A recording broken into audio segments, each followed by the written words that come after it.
اللہ رب العزت نے قرآن مجید میں فرمایا کہ اے لوگو یا ایھا الناس اعبدوا ربکم الذی خلقکم والذین من قبلکم لعلکم تتقون، کہ اے لوگو عبادت کرو اس رب کی جس نے تمہیں پیدا کیا اور جس نے تم سے پہلے والوں کو پیدا کیا، شاید کہ تم پرہیزگار ہو جاؤ۔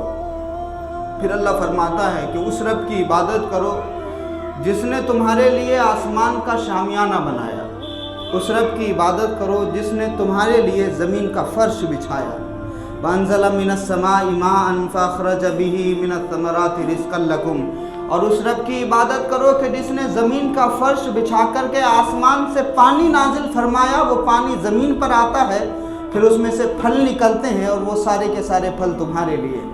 فَلَا تَجْعَلُوا لِلَّهِ أَنْدَادًا وَأَنْتُمْ تَعْلَمُونَ، اور اللہ کے علاوہ کسی کی عبادت مت کرو، حالانکہ یہ بات تم جانتے ہو۔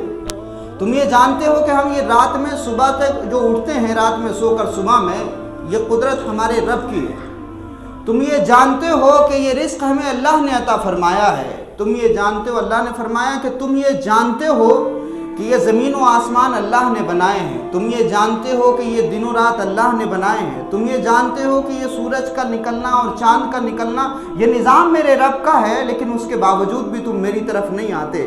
اللہ رب العزت نے یہ نعمتیں بیان فرمانے کے بعد فرمایا کہ تم میری عبادت کرو، اور جب تم عبادت کرو گے تو اللہ رب العزت تمہیں پرہیزگاری عطا فرمائے گا، تمہیں تقوی عطا فرمائے گا۔ یاد رکھیے، اللہ کے رسول صلی اللہ علیہ وآلہ وسلم نے ارشاد فرمایا کہ یہ دنیا ایک مسافر خانہ ہے اور مومن ایک مسافر ہے، اور مسافر کا جو ساز و سامان ہوتا ہے وہ اتنا ہی ہوتا ہے جتنا سفر میں اس کو ضرورت ہوتی ہے۔ یعنی جب کوئی سفر میں نکلتا ہے تو پورا گھر اٹھا کے ساتھ میں نہیں چلتا۔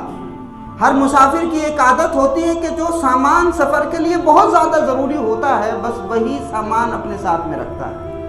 اللہ کے رسول نے فرمایا کہ یہ دنیا ایک مسافر خانہ ہے اور مومن ایک مسافر ہے، اس لیے اس دنیا میں بس اتنا ہی رہو کہ تم اذان سے شروع ہوئے ہو اور نماز پہ تمہاری زندگی ختم ہو جائے گی۔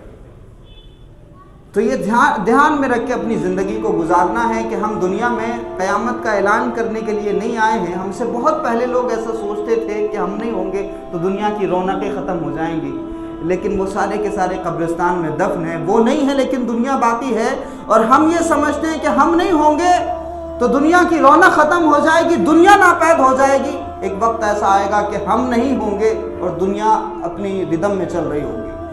اس لیے وہ وقت آنے سے پہلے کہ لوگ ہمیں اپنے کاندھوں پہ اٹھا کے قبرستان چھوڑ کے آئیں، تو قبرستان جانے کی جو تیاری ہے، اس قبر کے جو مرحلوں کی تیاری ہے، وہ ہم اسی زندگی میں کر لیں۔ اللہ رب العزت نے یہ بہترین موقع ہمیں عطا فرمایا۔ یاد رکھیے کہ یہ جو وقت نکل رہا ہے نا، ایک ایک نمازوں کا جو وقت ہے، ایک ایک لمحہ جو گزر رہا ہے، یہ کبھی واپس نہیں آنے والا۔ لوگ تمنائیں کرتے ہیں اپنے بچپنوں کے دوستوں کو مل کر کے کہ کاش بچپن کے دن لوٹ آئے۔ کبھی کبھی جب ہم اپنی بچپن کی یادوں کو دیکھتے ہیں تو دل کرتا ہے کہ وہ دن بڑے اچھے تھے، جو کچے مکانوں کے دن تھے۔ ہم بچپن میں کیسے کیسے رہتے تھے، کیسے کھیلتے تھے، وہ کیسی زندگی تھی، آزادانہ زندگی تھی۔